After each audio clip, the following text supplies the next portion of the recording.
আজকে জানাবো ইরানের সাথে ইসরায়েল ও আমেরিকার যে যুদ্ধ হচ্ছে সেই যুদ্ধের গোপন রহস্য। 2026 সালের 28 ফেব্রুয়ারি ব্যালিস্টিক মিসাইলের এক কাল্পনিক আঘাতে প্রাণ হারান ইরানের সর্বোচ্চ নেতা। এই আকস্মিক আক্রমণের মাধ্যমেই শুরু হয় ইতিহাসের এক ভয়াবহ সংঘাত। কিন্তু এই যুদ্ধ কি আসলে শুধু অস্ত্রের লড়াই, নাকি এর পেছনে লুকিয়ে আছে আরো গভীর কোনো ষড়যন্ত্র? চলুন জেনে আসি 2026 সালের ইরান যুদ্ধের গোপন রহস্য। যুদ্ধের প্রথম এবং সবচেয়ে বড় রহস্য লুকিয়ে আছে ইরানের ছায়া সেনাবাহিনীতে। আপনারা কি জানেন, ইরান কখনোই সরাসরি যুদ্ধ করেনি। তাদের আসল শক্তি ছিল মধ্যপ্রাচ্য জুড়ে ছড়িয়ে থাকা অসংখ্য প্রক্সি গ্রুপ। লেবাননের হিজবুল্লাহ থেকে শুরু করে ইয়েমেনের হুতি বিদ্রোহী, এই বাহিনীগুলোই যুক্তরাষ্ট্র ও ইসরায়েলের বিরুদ্ধে একযোগে যুদ্ধ চালিয়ে গেছে। ভয়ঙ্কর ব্যাপার হচ্ছে, এই নেটওয়ার্ক এতটাই শক্তিশালী যে যুক্তরাষ্ট্রের অপারেশন এপিক ফিউরির মতো বড় আক্রমণও একে ধ্বংস করতে পারেনি। মার্কিন বাহিনীর ঘাঁটিতে হামলা করা, রেড সিতে বাণিজ্যিক জাহাজে ড্রোন ছুড়ে এই ছায়া বাহিনী প্রমাণ করে দেয় আধুনিক যুদ্ধ আর শুধু বিমান হামলায় জেতা যায় না। দ্বিতীয় রহস্য লুকিয়ে আছে সাগরের গভীরে, হরমুজ প্রণালীতে।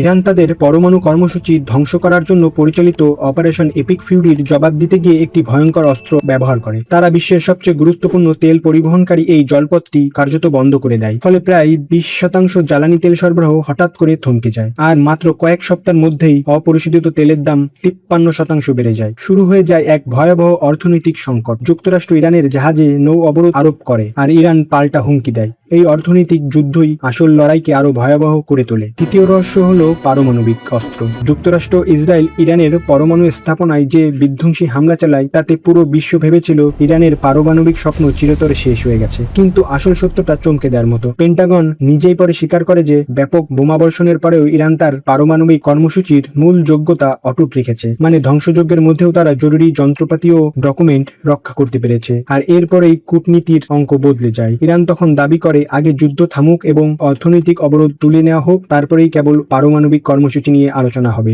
এখন ভাবার সময়, এই পুরো যুদ্ধটি কি আসলেই পারমাণবিক অস্ত্র কিংবা হরমুজ প্রণালী নিয়ন্ত্রণের জন্য, নাকি এটা আরেকটা প্রক্সি যুদ্ধ যেখানে ভূ রাজনৈতিক দাবা খেলার স্বার্থে আরেকটা জাতিকে ধ্বংস করা হলো? তখন একটাই প্রশ্ন করে, আসল যুদ্ধটা কি ময়দানে হচ্ছে নাকি অস্ত্র কোম্পানির ব্যাংক অ্যাকাউন্টে? ইতিহাস সাক্ষী, যুদ্ধের ধোঁয়া সরে গেলে দেখা যায় সবচেয়ে লাভবান হয়েছে এই ডিফেন্স ইন্ডাস্ট্রি। তাহলে কি এটাই 2026 সালের যুদ্ধের সবচেয়ে বড় গোপন রহস্য? প্রতিটি ধ্বংসের আড়ালে লুকিয়ে থাকে এমন কিছু অন্ধকার সত্য যা আমরা সাধারণত জানতে পারি না। এমন সব অজানা তথ্য জানতে হলে আমাদের চ্যানেলটি এখনই সাবস্ক্রাইব করুন ও বেল আইকনটি প্রেস করুন।